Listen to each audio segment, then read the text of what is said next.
Okay, Vino Madonai Eloheinu Aleinu Maaseh Adenu Kohenina Aleinu Maaseh Adenu Koheneu. So we'd like to begin this year today. We're going to discuss a little bit of Parashat Vayichi. And we're also going to delve a little bit into a very important halakha that everybody needs to know. So in our Parashat, it talks about Vayichi Yaakov Be'eretz Mitzrayim Sheva Esrei Shana Vayihi Yemei Yaakov Shnei Hayav Sheva Ashanim Ve'arba'im Umat Yom Shana, which means Yaakov lived in the land of Egypt for 17 years, and it was the days of Yaakov, the two of his lives, 7 years and 40 and 147. So right away we see Yaakov Avinu is not going to be living as long as his grandfather. And I think we may have discussed, remember, but if we didn't, I'll just bring it up. Why is it Yaakov Avinu lived so much shorter than his father and grandfather? So we see in last week's parasha when Yaakov Avinu was meeting Paro asked him a question, Kama yemei shenei hayecha, how old are you? Yes? And then Yaakov gives a very long answer. Yemei shenei hayai me'at ve'ayim, they're difficult and evil and had trouble, which of course is not a proper response to Paro. One is not supposed to be complaining to Paro about how difficult one's life is. And so it says, if you count up the amount of words that Yaakov said, for every word that Yaakov Avinu said, he lost a year of his life. But not only did he lose years' life for the words that he said, he also lost 5 years for the question of Paro.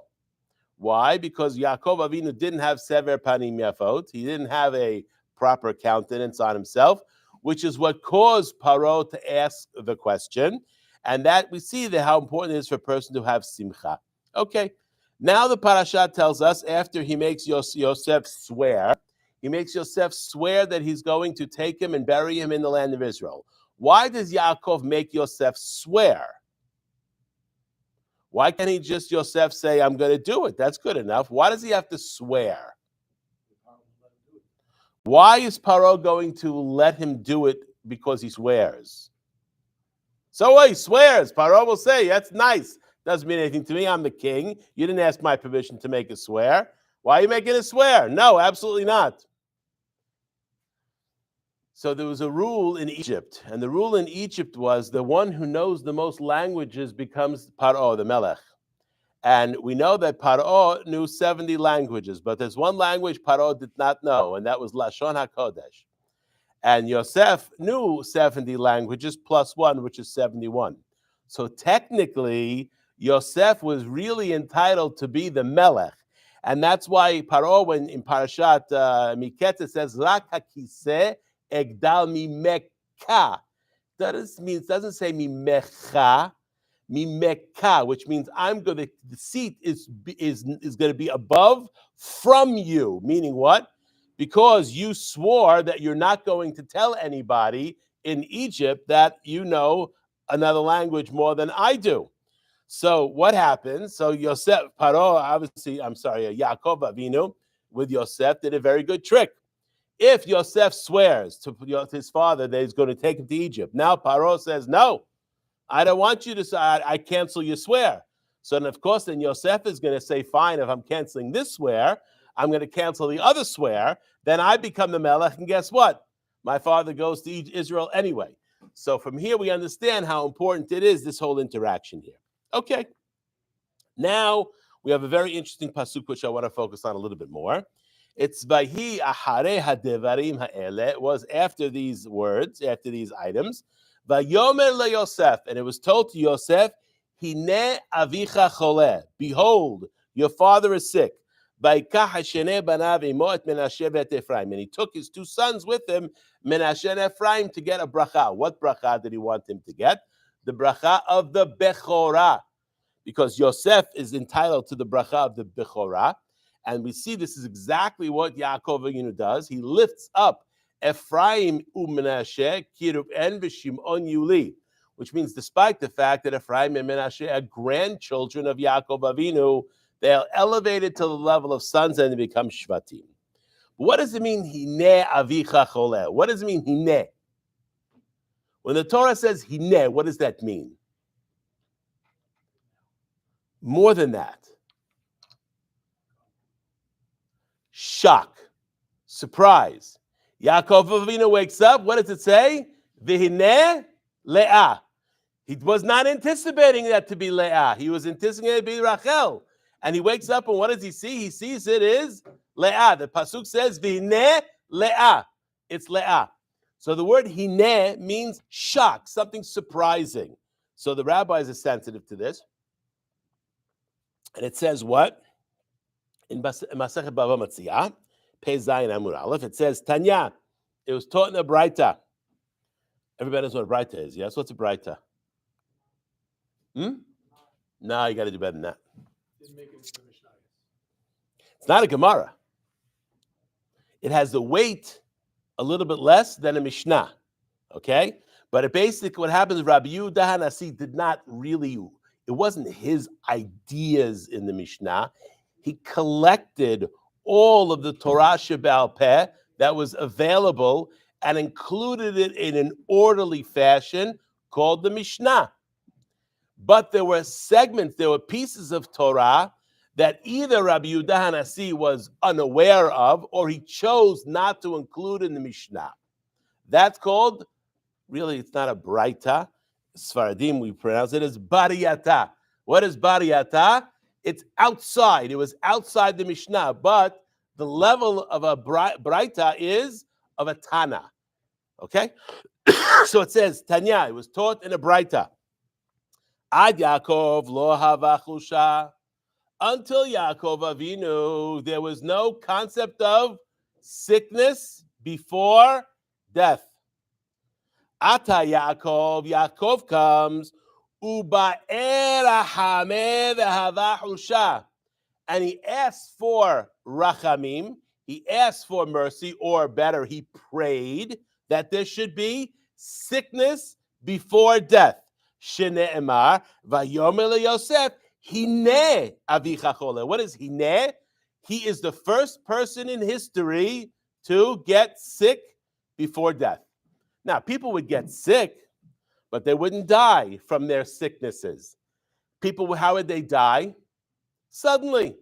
They would die like with a sneeze. And that's why most cultures in the world have some type of response when somebody sneezes. You say, God bless you, asuta in Aramaic, ta'ish in Arabic, yes, gesundheit in Yiddish, yes. So we understand there's a saying that many cultures have when a person sneezes. Why? Because in the olden days, certainly up until Yaakov Avinu, people would sneeze and they would die.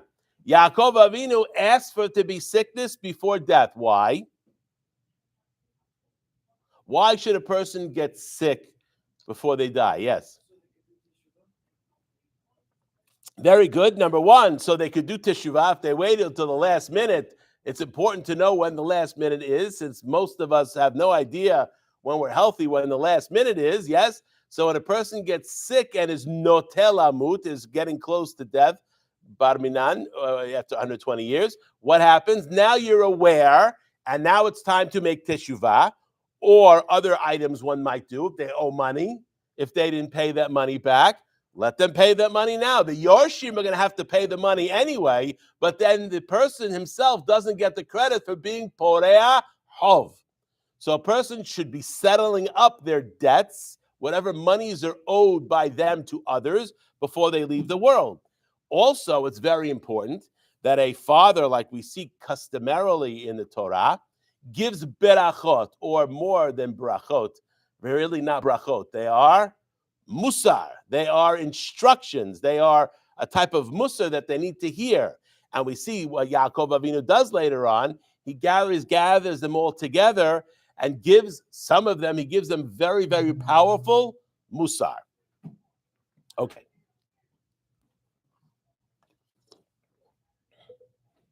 What does it mean when a person is choleh? I know. What is the halachis? This stuff I tell you. What is the definition of a wall? You studied Masechet Sukkah? Anybody studied Masechet Sukkah already? Yes?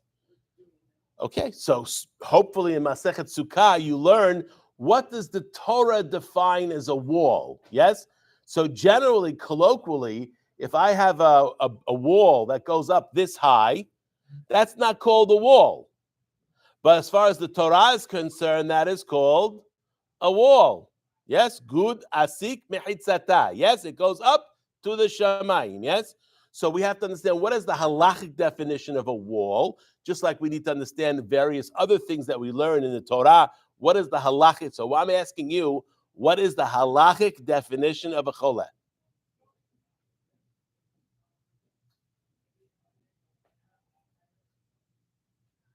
Nofel lemishkav for 3 days. Doesn't mean he has to be in bed for 3 days, but the sickness is so significant that is basically the person cannot function as they would normally. Doesn't go to work, is home, generally in bed. That's called a choleh. Okay? Nofel mishkav. There's also something called michush be'alma. What is michush be'alma? A headache. He has a headache. The person has a headache. He has a tension headache, which is the most common type of headache. He's got a big test coming. He's got something going on in life. He gets himself a headache. What do you do when you get a headache? You take a Tylenol, you take an Advil, and then what do? You go on with your life. When you have maybe when you have a school, maybe you can get your mother to test, not to send you to school. But generally, if you're earning a living, you have a headache, doesn't stop you from going to work. Yes? A person goes to the work with a headache. Yep. A migraine, however, migraine headache, that could be nofel mishkav. Some people, when they get a migraine headache, it's so bad that what happens? They are laying in bed. They cannot get out of bed. So we see a headache itself could be a choleh. And this is going to be very important when it is nogea lahalacha. Choleh is divided into 2 categories. Choleh sheyesh bo sakana. Choleh she'en bo sakana. What's the difference?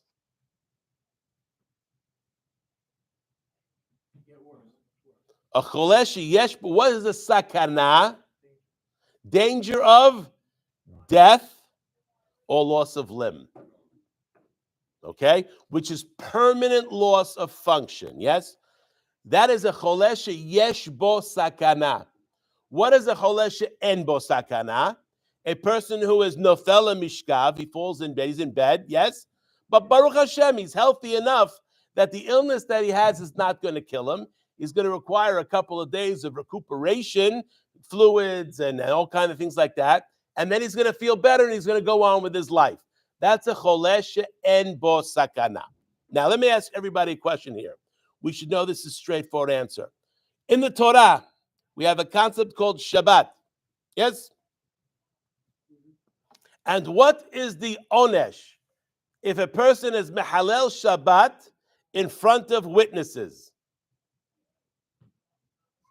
Skila. And what is the punishment if a person is mehalel Shabbat and there are no witnesses? Karet mitabidei shamayim. Yes? Which means Shabbat is so severe that it carries with it a death penalty. We would understand logically that a person should never be mehalel Shabbat. Yes? Because Shabbat is so chamur, so severe, that a person gets killed, which means what? It's better for a person to die rather than be mehalel Shabbat. Everybody understand that logic? But we have a problem. What's the problem?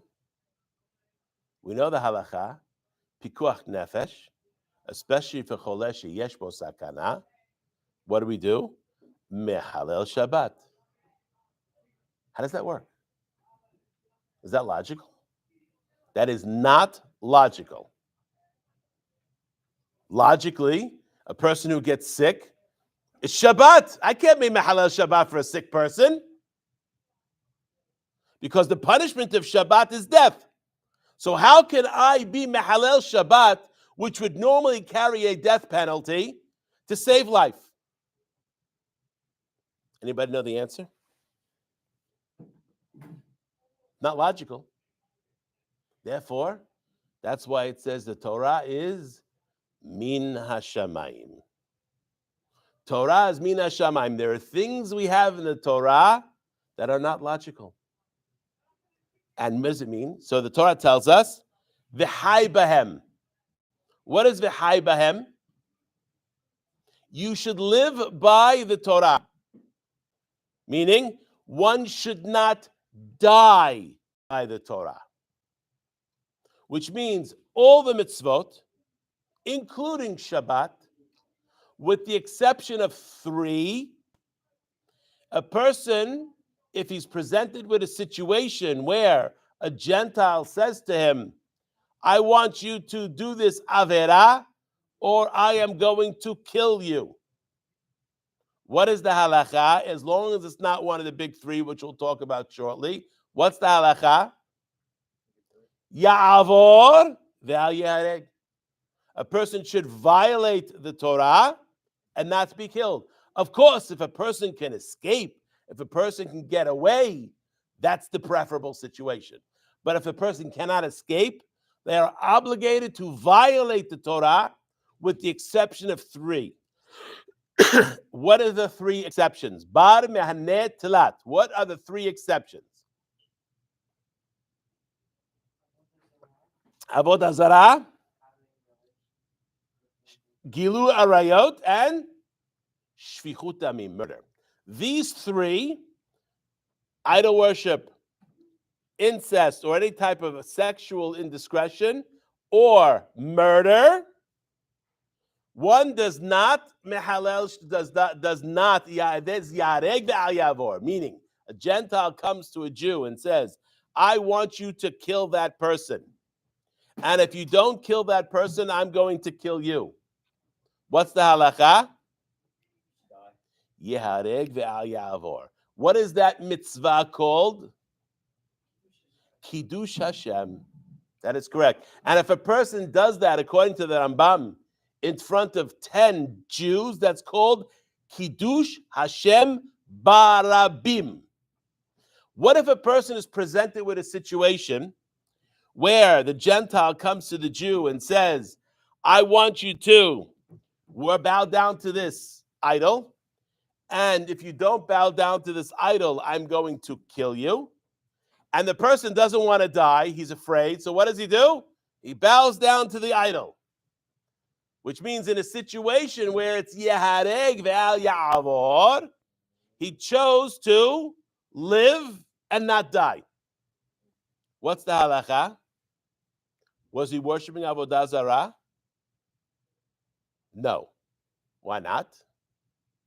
He's anus. Anus rahamana patra. Which means technically he's not worshiping Avodah Zarah. But what avon did he do? Chilul Hashem. And if there are 10 Jews, according to the Rambam, present and watch this Jew, rather than die for Kiddush Hashem, he basically commits the sin, is Mehalel Shabbat, Mehalel Hashem B'farhesia, which we know is a very, very serious sin. In fact, it's probably the most, according to the Rambam, the most severe lo ta'aseh that a person can have, because a person is not forgiven for Chilul Hashem until the day of the death. Okay? So Kiddush Hashem is a big mitzvah. Chilul Hashem is a big avon.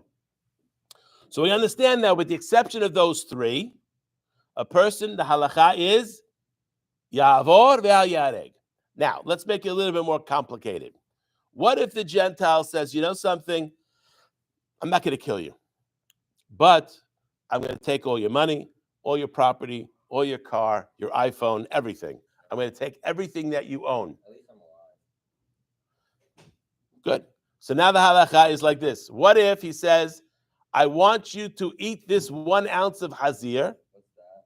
1 ounce of pig, bacon, something that is taref or basar halav. Yes? And if you don't eat this, I will take away all of your money and all of the property. What's the halacha? Eat it. Eat it. No. Yes. No. Yes. No. You can say what you would do, but you can't say what the halacha is. I would do it. That doesn't mean that's the halacha. Okay? Just because you would do it doesn't mean it's the Buy halacha. my phone. That's why we're here to learn. We have to learn what the halacha is. If you choose not to do the halacha, that's your choice. The halacha is for a lo ta'aseh, 1 lo ta'aseh in the Torah, a person has to be willing to give up all of their property. Even their family. No, that's living people. That's not. We said that already. So then, do you eat the bacon or No. no? When You let the Gentile take all the property. even the family then. No, if it's the family, if it's people, Then you Ya'avor ve'al yareg. Then you eat the bacon. That's correct. Oh, I Okay. wouldn't. But for money or property, one has to give everything for lo taseh. Mitzvah taseh only 20%, not the full. 20% is what a person has to give mitzvah taseh. But a lo taseh, a person has to give all of their money. So now coming back to the concept of a choleh. Choleh sheyesh bo sakana. Okay? There are three possibilities in a choleh sheyesh bo sakana. And the example the Talmud brings, or it's a Mishnah actually, I think it's a Masechet Yoma, that there's a wall, and the wall collapses. Or I'll give an example. There's a building, and the building collapses on Shabbat. What's the halakha? Do you open and take away the rubble? Do you go and open up and try to find if there's any? Throw the rubble at people. Be serious. You What's the halakha? throw it on the So basically, you have three sfekot. Safek number one, maybe there's nobody there. Maybe there's somebody there. Maybe there's nobody there. That's safek number one. I didn't see somebody get crushed. It's possible somebody got crushed, number one. Number two, if somebody is in there, he might be alive or he might already be dead. Safek number three, maybe he's a Jew, maybe he's a Gentile. In time of the Mishnah, a Jew was not allowed to be mehalel Shabbat to save a Gentile. The halakha today is not like that. According to all the poskim, we are mehalel Shabbat today, even for Gentiles, even dinei Torah, because what happens, the idea there is if I don't help the Gentile when he is in a situation, they won't help a Jew in a situation, and that's going to cause pikuach nefesh. And that allows a person to be over in doraita. Okay? So once again, three sfekot. Generally in halacha, there's two sfekot. There's a discussion, two sfekot for Easter or Heter. Usually use sveka for Heter, not for Easter, yes? But what if you have three sfekot? Halacha is we open and dig until we are sure that there is no one there. What happens if the Mishnah continues? What happens if you're digging and you get to his feet? How much, and he's not moving. One of the signs of life is movement. We discussed that a couple of weeks ago when we talked about Ever Minachai and the machloket between Yosef and his brothers, yes? Yosef held that we were like Jews, so therefore we are like Ben Noah. The shechita, even if the animal's still moving, it's still alive. So movement is one of the simanim of life. Movement, breathing, and heartbeat. Those are the three simanim of life according to the Chacham Tzvi, and most of the poskim today, that's how they hold. Three simanim of life: breathing, heartbeat, and movement. So they get to the person and they see his legs and he's not moving. What do? Mishnah says you keep digging until you get to his nose. Which means even if you get to his heart and the heart's not beating, you go to the nose. Nishmat, because the neshama is in the breathing. If you get to the nose and there's no breathing, you stop. Assuming there's no one else under there. Okay? So we understand there's three possibilities. We just talked about vadai pikuach nefesh. Vadai, the person is definitely having a heart attack. He passed out. He turned blue. You don't have to be a doctor to know that is a vadai pikuach nefesh. Yes? Vadai safek pikuach nefesh. We just learned. I'm sorry, not vadai. Vadai, it's a vadai. It's a sakana cholesh yesh bo sakana. What if it's a safek a cholesh yesh bo sakana? We just said even if with 3 svekot, we are mehalel Shabbat. By the way, it's not just Shabbat. Yom Kippur, Yom Tov. Yes, okay, no difference, okay? Because all the other ones are less than Shabbat. How do we know that Kippur is less than Shabbat? Very nice. Good. But I want based on what we're talking about. Punishment. What is the punishment for a person who's mehalel Shabbat with witnesses and warning? Skila. What is the punishment of a person who's mehalel Yom Kippur, does melacha on Yom Kippur? Karet. It's not mitat betin. It's mitat bidei shamayim. What is the punishment if a person does melacha on Yom Tov that is not melacha hatzricha legufa or hotza'ah or havara, which are the permitted melachot on Yom Tov? Person waters his lawn. That's not permitted on Yom Tov. What's the punishment in that situation? Witnesses warning, lashes.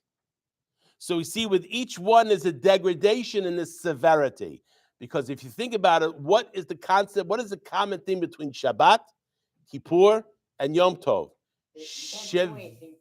Shevita from Melacha. The mitzvah on Shabbat is lishbot mimelacha. The mitzvah on Yom Tov is lishbot mimelacha. Most melacha, but not what you call not ochel nefesh. Yes, and the mitzvah on Kippur, same thing, is lishbot, is to rest from melacha. Same thing for, by the way, for Chol HaMoed. Chol HaMoed, even though it's Chol, it's more Moed than Chol. According to many, it's Isur Doraita to do melacha that is not permitted on Chol HaMoed. Anyway, so coming back, we have Vadai, Cholesh Yesh Bo Sakana. We have Safek, Cholesh Yesh Bo Sakana. So far we've learned we are Mehalel Shabbat. Yes, no questions. Mi Deoraita. What if it's Efshar? What is Efshar? Right now, the person is not a Cholesh Yesh Bo Sakana. But if I don't act now, he will be a cholesh yes bo sakana tomorrow or the next day. What's the halacha? The halacha is... You mehalel Shabbat. I don't know. So we're mehalel Shabbat for vadai, for safek, and for efshar. Okay? These are very important halacha to know, not that anybody should ever, God forbid, be in a situation like this. Okay? So this is a little bit about, now there's a concept of cholesh she'en bo sakana, which means there is no sakana that he is going to die, or that it's going to lead to an illness, a progression of an illness that can result in death. That's a cholesh she'en bo sakana. Depends on the person. COVID, many people had COVID died, so it's clearly cholesh yesh bo sakana. So it depends on the circumstances of the person. Now, what is the halacha regarding cholesh she'en bo sakana? We are not mehalel Shabbat from the Torah for cholesh she'en bo sakana. We are mehalel Shabbat miderabanan for a cholesh she'en bo sakana. Okay, so any rabbinic concept, muksa, kla'achayad, all of the things that hopefully you're learning in Hilchot Shabbat one day or now that have to do with D'Rabbanan, all the Isurei D'Rabbanan, all the Geder, all these ideas, these are all put aside in the situation of Choli. But Deoraita is only put aside for Cholesh Yesh Bo Sakana. Now, I want to look at the Lashon of the Rambam and see what he says. This is in the second chapter of the Laws of Shabbat. Dichuya hi Shabbat etzel sakanat nefashot. What does dichuya mean? What does that word mean, dichuya? Pushed aside. What does it mean pushed aside? It's still Shabbat, but vis-a-vis my care of this person, Shabbat is pushed away. Kishar kol mitzvot, like all the other mitzvot, are pushed away. Okay? And why is that important? Because many mitzvot are pushed away. I'll give you an example. We said that a person, gilu arayot, adultery, incest, or any type of sexually forbidden relation, that a person is yehareg ve'al ya'avor, yes? Everybody following? Yehareg ve'al ya'avor. Gentile comes to you and says, has relations with this woman, and this woman is not permitted to you. Yehareg ve'al ya'avor. Yes?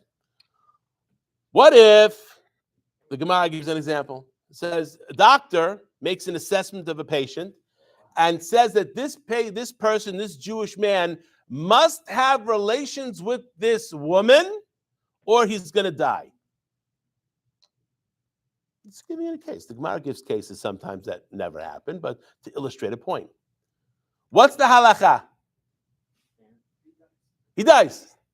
We already know, right? Because what do we understand? Gilu arayot, forbidden sexual relations, it's more important for the person to submit to death rather than to be violating. But now we get a little more complicated. Let's say the doctor says, you know what? He doesn't have to have relations with her. All he has to do is hibuk v'nishuk, hugging or kissing. What is the difference between relations and hibuk v'nishuk? Vis-a-vis the arayot. Anyone? Again, we're not talking about mother. And we're also not talking about kissing. We're talking about kissing in a romantic way, okay? The halacha is that, because it says, the el isha benidat devota al tikrav legalot ervata, to a woman when she is having her menstrual cycle, when she's in nida, al tikrav legalot ervata. Do not come close to her to have relations with her. Why is the Torah doing that? It's putting a geder around herself. This is, by the way, where the rabbis learned the asmachta of the entire concept of a siyag. Why are all the laws of muktzeh there? Because if a person, let's say, takes a pen, the likelihood they're going to write with it. So the rabbi said you're not allowed to move a pen. Why? Since the melacha the pen does is not allowed on Shabbat, therefore there's no purpose for that pen on Shabbat, and therefore you shouldn't be moving it. That's a derabanan. Muktzeh, the entire concept of muktzeh is derabanan, to protect us from being over on the doraita of the melacha. Yes? Where did the rabbis learn? Where did they get the koach to make a siyag? From the pasuk I just mentioned. The pasuk is, Velisha benidat devota al tikrav legalot ervata, which means the Torah itself made a fence around relations with nidah. But that fence is not just for the nidah. It's a binyan av for all of the other arayot. Which means just like a person is not allowed to hug and kiss a nidah, a person is not allowed to hug and kiss a woman that is for another man's wife. And that is a lo ta'aseh, that's not death penalty. All the arayot that we have, they're all death penalty. Some of them are chenek, some of them are srefa, and some of them are skila, depending on the gravity, yes? But they're all death. All those 18 that are mentioned in Perashat Aharemot, they're all death penalties, yes? Okay? But Liklotikrav is a lo ta'aseh, that's lashes. So now the doctor says, oh, he doesn't have to have relations with her. So what does that mean? That removes it from a situation of pikuach nefesh. He doesn't have to have relations with her. All he has to do is hug her and kiss her. That's a lo ta'aseh. That's a lav. What did we say? In a situation of death, where the Gentile comes and says, I want you to eat the chazir, which is a lo ta'aseh, ya'avor v'al yahareg. Yes? So what about here? What's the halacha? The doctor says all he has to do is hug and kiss her, which is a lo ta'aseh, and then he'll live. Halakha is he should die. He's not allowed to hug and kiss her, even though it is only a lo ta'aseh. That's not the continues. What if the doctor says he doesn't have to have relations with her? He doesn't even have to hug and kiss her. All he needs to do is sit on the other side of the mehitzah and have a conversation with her. Conversation? What's wrong with that? There's nothing wrong with a conversation. What's the halacha? No. He dies rather than having a conversation with her. Again, we're not talking about a similar conversation. We're talking about he's obsessed with her to the level where he's become so sick that if he doesn't have that conversation with her, he's going to die. The halacha is he dies. They don't kill him, of course, but he's not allowed to have conversation because Bnot Yisrael are not supposed to be hefker. Okay, so now it's coming back. So we see Pikuach Nefesh, the Rambam says is Dichuya. Lefichach, he continues, Chole sheyesh bo sakana, a chole that is in danger of dying, osin lo kol siracha b'Shabbat. We do whatever is necessary to heal this person. Al pi rofe uman shel oto makom. But according to what the doctors say. Now, if there's no doctor around, lay people, okay? Because in that situation, a lay person is functioning as a doctor in that situation. But if there are doctors around, we should allow them, since they have the expertise and the knowledge, first of all, what is choleh, what is not choleh, and how to heal the situation. If it's a matter of calling Hatzalah, that anybody should do. If a person sees a situation where it looks like someone is really, really in bad shape, okay, you call Hatzalah. Done. These are the mumche. This is how we bring the mumche to come and evaluate and then transport the person or not.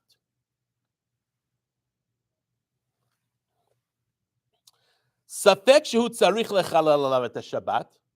It's just, maybe there's a safek. Safek eno tzarich. V'chen im amar rofeh lechalal et Shabbat rofeh acher omer eno tzarich. One doctor says yes. Well, just like the rabbis disagree, the doctors disagree. One doctor says yes, one doctor says no.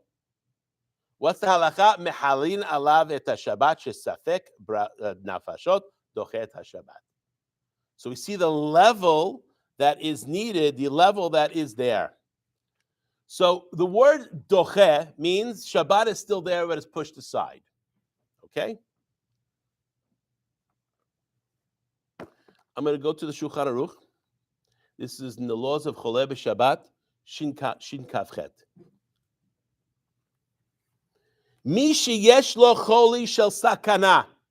A person who has a situation of a sickness that is sakana.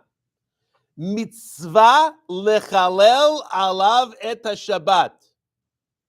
The way the person is shomer Shabbat in that situation is by being mahalel Shabbat.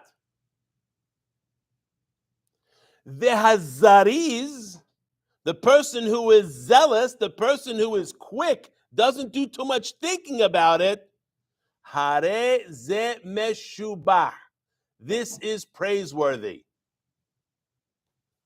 The shoel, but a person who's going to say, you know what, I got to ask the rabbi. I got to talk to somebody. I got to find out what to do. Hare ze shofech damim. Wow. What's that called? A person who delays, that's called murder. So that's how serious we have to take a situation of choleh sheyesh bo sakana. Now, one second. I'm going to read another halakha. Kishe mechalin Shabbat al choleh sheyesh bo sakana. When we are mehalel Shabbat for choleh sheyesh bo sakana, mishtadlin shelo laasot al yedei goyim uktanim v'nashim. Unless, of course, the woman's a doctor, yes? We want to do this not by way of Gentiles, not by way of children below the age of bar mitzvah, and not generally by women. Ela al yedei Yisrael gedolim ubnei da'at. Meaning what? Adult men. What is Shulchan Aruch saying here? Isn't it better to do it by way of a goy? What's that? First of all, 100%, it's a mitzvah to do it yourself. But in the situation here, it's Chilul Shabbat. See, the Rambam's language was dichuya, meaning it's still Shabbat. And a person who holds that Shabbat is dichuya, one has to, without hurting the patient at all, minimize the amount of melacha that can be done. So, for instance, if I can do something with a shinui that makes it into a derabanan, that doesn't in any way, shape, or form hurt or any cause delay to the choleh, I should do that. Why? Because technically it's still Shabbat today. Yes? That's called dichuya. But the Lashon of the Shulchan Aruch seems to be implying something else. What is the Lashon of the Shulchan? If we were saying it was dichuya, then if it's let's say there's a Gentile doctor and there's a Jewish doctor, so you don't have to worry, because a mere touch, you don't have to worry the Gentile doctor is not going to do what they need to do, yes? Why shouldn't the Jewish doctor say, let the Gentile do it? That's one thing you said is correct, that maybe it's better to do it by way of a Jew, but there's another idea. There's another school of thought that unlike all the rest of the Torah, Shabbat is not hutera, it's not dichuya on for cholesh yesh bo sakana. It is hutera. What does hutera mean? Not just permissible, it's even more. It's not Shabbat. And the Lashon of the Shulchan Aruch appears to suggest what? That Shabbat is hutera. Because otherwise, why am I going through all these other items? Yes? Haggah, the Ramah. The Yesh Omrim, the Ramah says, this is for the Ashkenazim. Shim efshar la'asot shel belo dichui. If it's possible to do it without any type of delay, ubelo ichur, without any type of delayed treatment, al yedei shinui, oseh al yedei shinui. So what is the Ramah saying? The Ramah is saying it's dichuya. V'im efshar la'asoto al yedei goyim belo ichur klal, osin al yedei goyim. V'chen noagim, and that's what the Ramah says. So we see here a big difference in the halacha between Ashkenazim and Sfaradim. Big difference. In order to be a Sephardic doctor, you don't have to be as much of a Talmid Chacham vis-a-vis Shabbat halacha. Because once there is a cholesh yesh bo sakana, it's Tuesday. It's not Shabbat. You in Mehalal Shabbat, you don't have to worry about what melacha you're doing, what melacha you're not doing. The Ramah says, as long as it's not going to hurt the choleh and delay any type of situation, one should minimize the amount of melacha that they do. There's a big discussion in the halacha about this. So many years ago, I had the zuchut to meet Chacham Avad Yosef, Zichron Tzaddik Livracha, Bichvodo v'atzmo. And at that point, I was just finishing medical school, and I was going to become a doctor in the United States. And at that point, Chacham Avadia hadn't written clearly whether or not Shabbat is dichuya hutra, because you can learn out from the Shulchan Aruch, like you said, that really it's dichuya. The reason you don't go to a goy is for a different reason. You don't do it because you want to do it. It's better for him to do it rather than a shaliach. Why don't you do it by way of a katan? Because the katan might mess up. Not to mention, there may be a reason you want to show people. If you do it by way of a katan, what's going to happen? People will think, oh, we don't make halal Shabbat. This is not something that we do. We have to find a katan. So in those situations, so marit ayin, a situation, you can learn at that Shulchan Aruch and say, maybe it's dichuya according to Shulchan Aruch. So it wasn't very, very clear. So I asked Chacham Avadia this specific question. I said, I'm a doctor, a Sephardi doctor, going back to the United States. I need to know, Rabbi, what is the rabbi's opinion regarding cholesh yesh bo sakana and Shabbat? Is Shabbat hutera or Shabbat dichuya? And he said, nidme li shehutera. So this was his psak. And in Chazon Avadyahu, which one is the later books that he wrote after Yabia Omer, what does he write? Cholesh yesh bo sakana. This is for Sfaradim. Mitzvah min Torah lechalel alav Shabbat. It's mitzvah from the Torah to be mehalel Shabbat. She'en lecha davar ha'omed bifnei pikuach nefesh, because nothing stands in the way of pikuach nefesh except the three that we mentioned before. V'hashabbat dichuya hi linyan pikuach nefesh shecholesh yesh bo sakana. So he uses the lashon of dichuya because of what the Rambam wrote. Kishar kol mitzvot. That's the exact lashon of the Rambam. Shenemar ushmartem et kol chukotai asher yaseh otam ha'adam v'chai bahem, which means v'chai bahem v'lo yamut bahem, v'lo sheyamut bahem.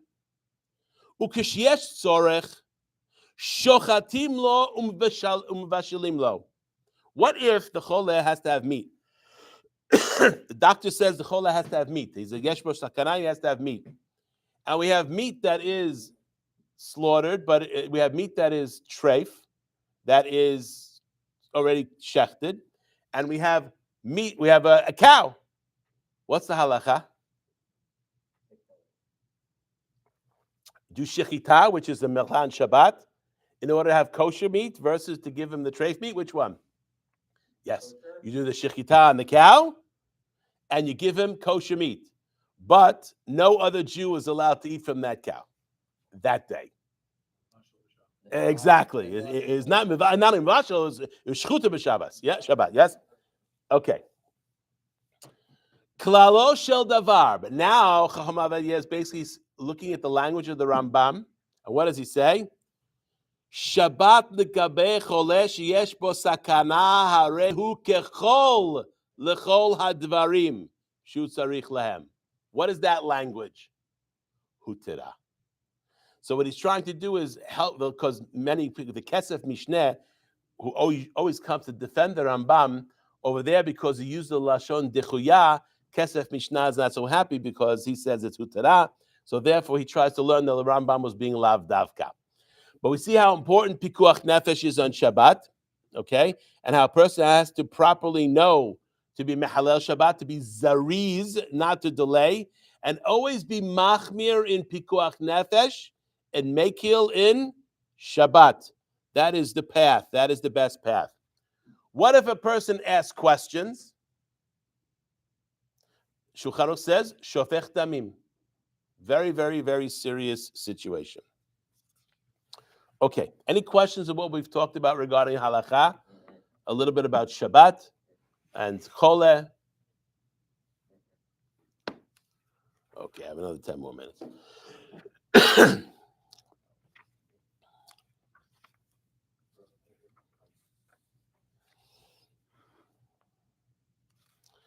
Okay. Why is it that Yaakov Avinu, what is it that he saw amongst Ephraim and Menashe that he elevated to them to the level of Reuven and Shimon?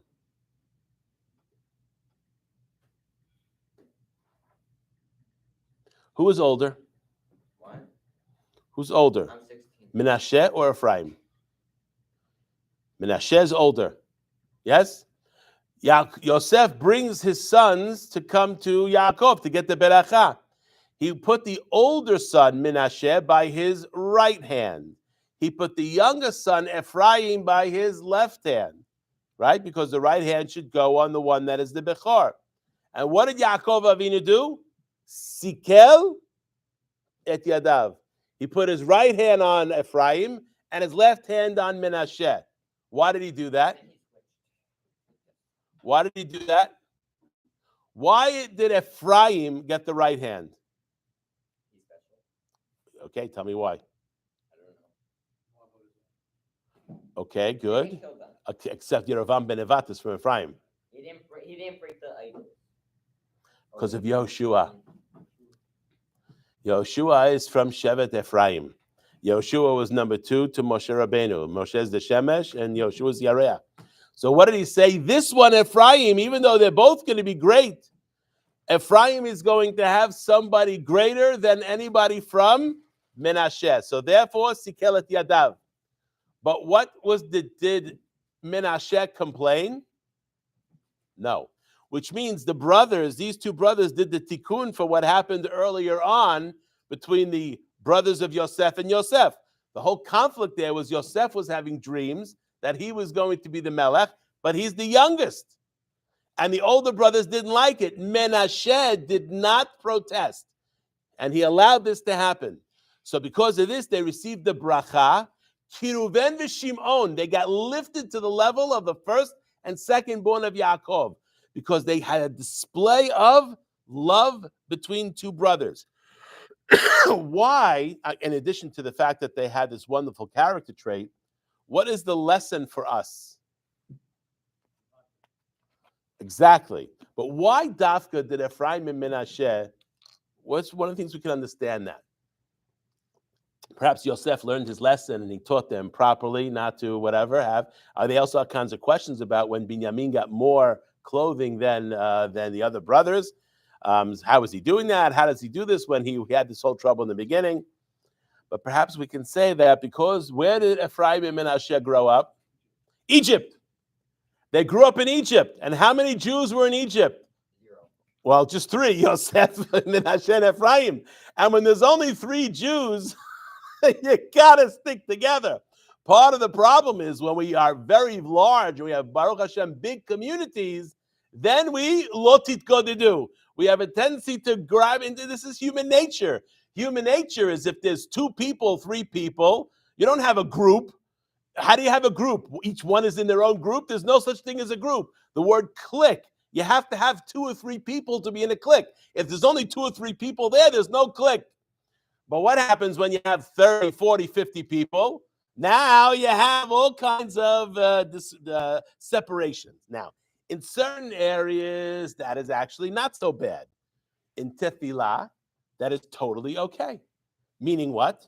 We have Nosach Ashkenaz, we have Nosach Sefarad, we have Minhag Sfaradi, we have Temanim, we have all different ways of, because it's the halacha is, En Adam mitpalel ela b'makom shelibo chafetz. Tefillah, which is an expression of emotion connection to Hashem, the person has to go to a place where they feel comfortable. So therefore, if there are 20 or 30 Jews, they're allowed to set up 1 minyan for Sfaradim, 1 minyan for Ashkenazim. If there's only 10 Jews, they can't have minyan, 1 Sfaradim, 1 Ashkenazi, because there's not enough minyan. So they have to figure out a way to get along together, maybe alternate, or like what they do in the Israeli. Shaliach Tzibur, that's the Nosach. If he gets up there to be Shaliach Tzibur, it doesn't make a difference. There are 9 Ashkenazim back there, does Sfaradi. If the Shaliach Tzibur goes up there, there's 9 Sfaradim, he's Ashkenazi, it goes Ashkenazi. Anyway, that's in the army, because the army, the whole idea is to be together in one. But in Tefillah, a person's allowed to go to a place where they're comfortable. But we shouldn't have those differences in the Torah. Let's just think for 1 second. We studied halakha today a little bit, yes? We read from the Rambam. Rambam was Sfaradi. We read from the Shulchan Aruch, Rav Yosef Karo, Sfaradi. We read from the Ramah. The Ramah is Ashkenazi.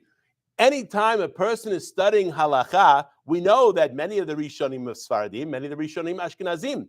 And there may be differences in the halakha custom-wise, but each one is giving us an understanding of what the halakha is. So therefore, when a person studies Torah, that has a tendency to unify people together. The exception to that is when we don't show proper respect one to another, and that's why the students of Rabbi Akiva all died within that short period of time during Sfirat Omer. It says, Lo nagu kavod echad al hasheni. What does that mean? Lo nah. They weren't mivazeh one to another. That's not what happened. What did they do wrong? When a very short period of time, when 2 people are learning together, they become each other's rabbi.